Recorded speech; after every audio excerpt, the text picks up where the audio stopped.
वज़ीर सेहत हरीश राव ने कहा कि झूठे वादे, नकद हुकूमत के थैलों की तकसीम और फिरकावाराना कशीदगी पैदा करना कांग्रेस का कल्चर रहा है।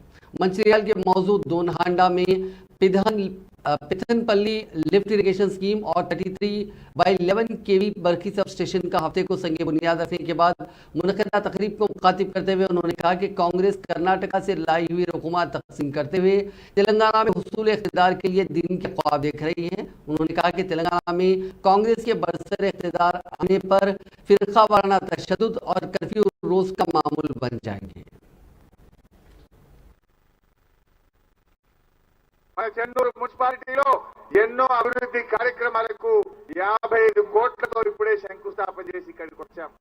ఇలా సుమన్ కు ఒక ఉద్యమకారుడు గనుక లాఠీ దెబ్బలు తిన్నాడు, జైలులో పడ్డాడు, తెలంగాణ కోసం గట్టి కొట్లాడింది గనుక కేసీఆర్ గారికి సుమన్ అంటే చాలా ఇష్టం.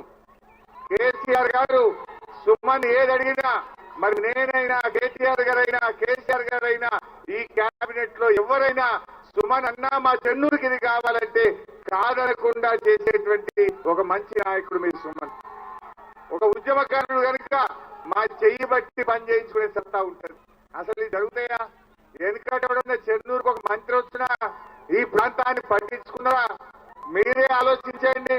1,00,000 ఎకరాలకు నీళ్ళు ఇచ్చే 1,600 కోట్ల లిఫ్ట్ ఇరిగేషన్ పథకం, చెన్నూరు రెవెన్యూ డివిజన్, 2 కొత్త మండలాలు, 100 పడకల ఆసుపత్రి, 500 కోట్లతో ఆయిల్ పంప్ ఫ్యాక్టరీ, 55 కోట్లతో చెన్నూరు పట్టణ అభివృద్ధి, ఇట్లా చెప్పుకుంటూ పోతే ఎన్నో కార్యక్రమాలు జరిగినాయి. కానీ ఆ రోజుల్లో ఉండే చెన్నూరులో గొప్ప గొప్పలు పనిచేసారు. ముఖ్యమంత్రి కుడి చేయని ఒక ఆయన, ఎడమ చేయని ఒక ఆయన, మంత్రిని ఒక ఆయన, కానీ ఎవరు చేయని పని ఇవాళ సుమన్ గారు మీకోసం తలాటి చేస్తారు.